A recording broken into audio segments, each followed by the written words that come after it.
we have the mixed grammar practice with national parks as our theme.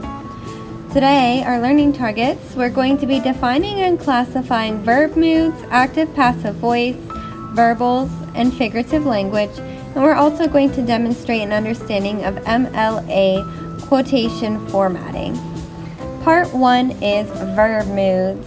Verb moods are categories, 5 categories that all sentences fit into based on the emotion being expressed in the sentence. So our options for part 1 are classifying sentences as imperative, which would be a command or request. We could have sentences that are interrogative, which is a question. They end in question marks. Indicative, which is a statement. This could be a fact or opinion. Subjunctive, which is a wish, a desire, a hypothetical situation, or an imaginary made-up situation. Or conditional, something could or might happen, but it depends on something else occurring first. Okay, so for this practice, what I would like you to please do is attempt the entire piece on your own first, and then come back, watch this video, and check your work against this one. If you have it right, put a check. If you have it wrong, put an X, but correct your mistake. That way I know which questions we got wrong so I can tailor our instruction later on to practice those skills. Alright, so let's take a look. Yellowstone National Park is the oldest U.S. national park, founded in 1872. This is a statement, so this is going to be indicative. Next up, if you went to Yosemite, you could climb one of the 3 highest waterfalls in the world. If this happened, then this would happen. This is going to be conditional.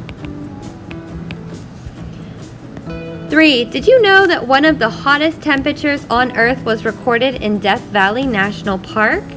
Here we have a question mark. Questions are interrogative. Number 4, I wish I could take a trip into the Grand Canyon. A wish is going to be subjunctive. Look up at the giant sequoia trees from California. This is a command, and that is going to be the imperative. 6, if I went to Arkansas, I could visit the hot springs. If this happens, then this happens. This is conditional.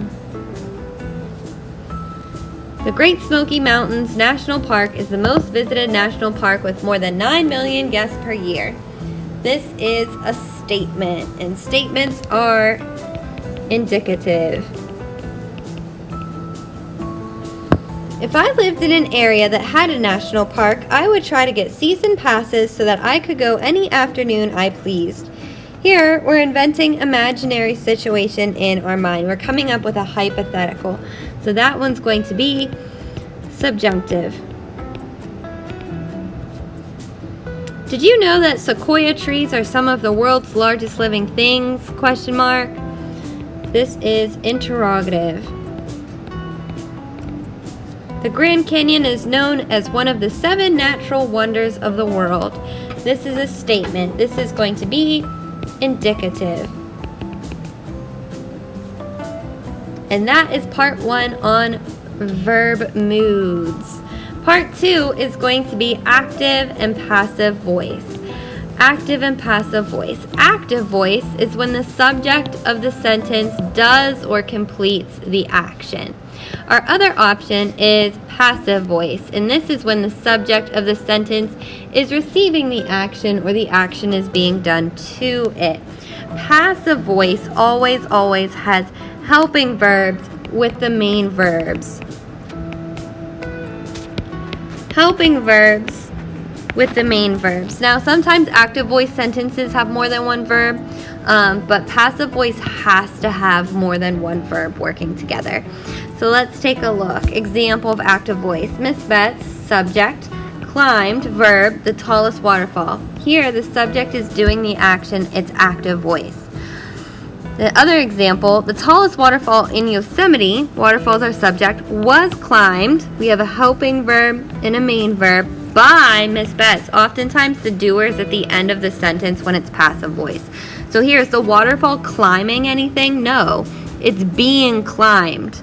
So it's receiving the action, so that is going to be a passive voice sentence example. Okay, let's take a look. Number 11. A giant tunnel was created by the National Park Service. Was created. This is helping verb and a main verb. The tunnel isn't creating anything. It's being created. It's receiving the action. This is passive voice.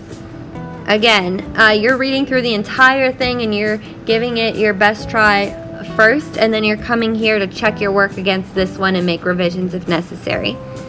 Number 12, 9 million people visit the Great Smoky Mountains each year.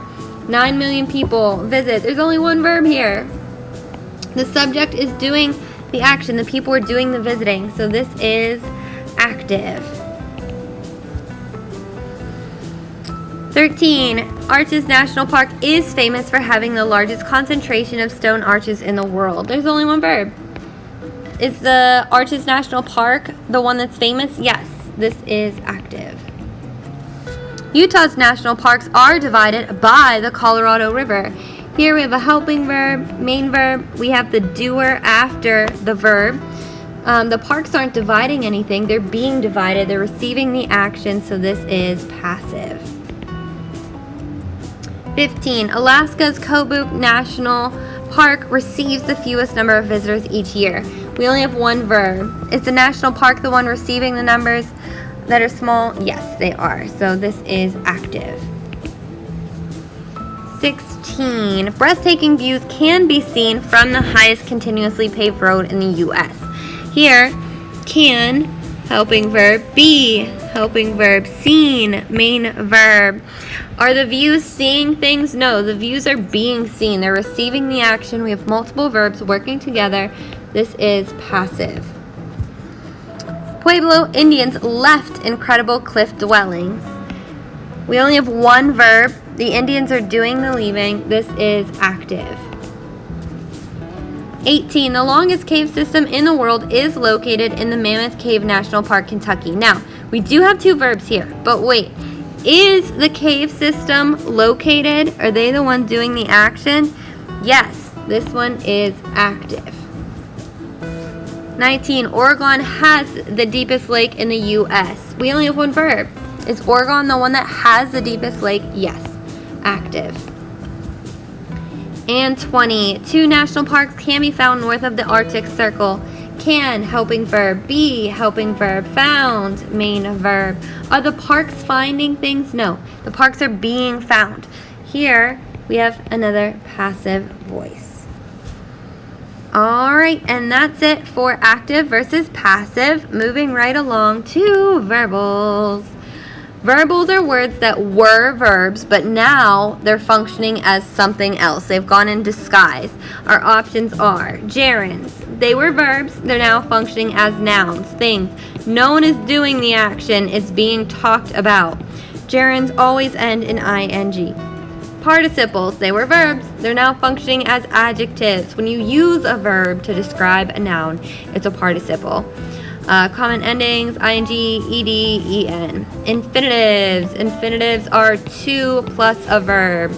That's all you need to know about that. So here, examples. Hiking in national parks can be fun if you are prepared for a workout. This thing can be fun. This action can be fun. No one's hiking right now. We're talking about it. It ends in ing, gerund. Fallen trees can be hard to hike around if they are sequoia. Here we have our en. You can fall, that is a verb, but here it's describing the trees. Which trees? The fallen trees. Since it's describing, that's a participle. And then I always love to explore nature because I find it to be relaxing. To plus a verb, to explore, is an infinitive. All right, let's classify these sentences. 21. Many national parks are named after President Abraham Lincoln and President Teddy Roosevelt. Ends in ed, named after the president, is describing the park. So here, this is an example of a participle. It's describing something. 22, including 2,000 miles of Appalachian Scenic Trail, the Assateague Island National Seashore in Maryland is beautiful. Including 2,000 miles of Appalachian Scenic Trail is describing the seashore. So this is a participle. Preserved in fossils at the National Monument in Oregon, 40-million-year-old mammalian history can be viewed. ED, preserved in fossils. What is the history? It's describing something. Participle. More than 400 endangered or threatened plant and animal species are known to live, to plus a verb, in national parks. This is an infinitive.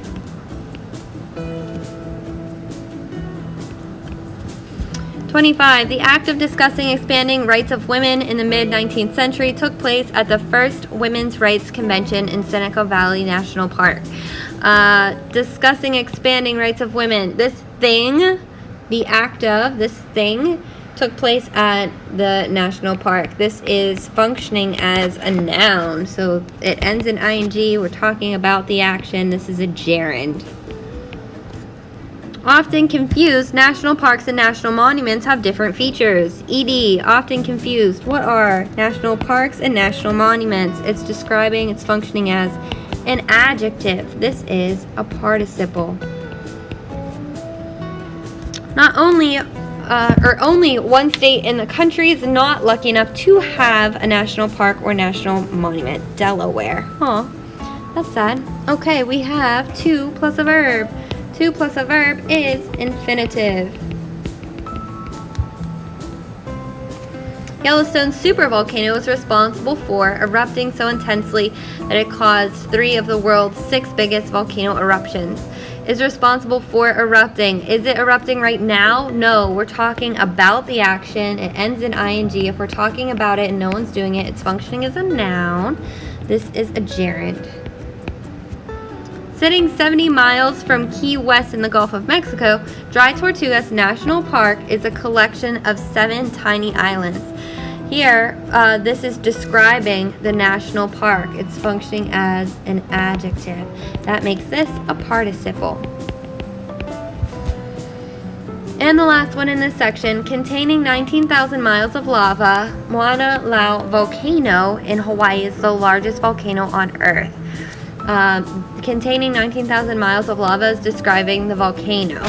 So since it's describing something, it's functioning as an adjective. That makes this a participle. All right, figurative language. Here, you can use this Quizlet. It has a list of all of the figurative language techniques. Again, I'm hoping that you're giving all of these a try on your own first and then checking your work against this video. All right, number 31. Big Ben Park brings visitors by offering bathhouse. B. This is alliteration. Channel Island National Park lets guests snorkel and dive to explore the remains of the shipwreck Winfield Scott. Therefore, all national parks must have diving and snorkeling available to guests. Okay, I'm making an assumption about all of the parks based on what I know about one of them. This is an example of a synecdoche. Having rain in the Denali National Park is as exciting as winning the lottery. Because it is so rare, we're comparing things using like or as. This is a simile. If cold weather and ice call to you, you'd be happy exploring Glacier National Park in Canada. Cold weather calling to you, doing a human-like quality. This is personification. National parks are created to protect wildlife from people, but attract many people to visit with their marketing. Here, we have 2 directly contradictory facts. This is an oxymoron.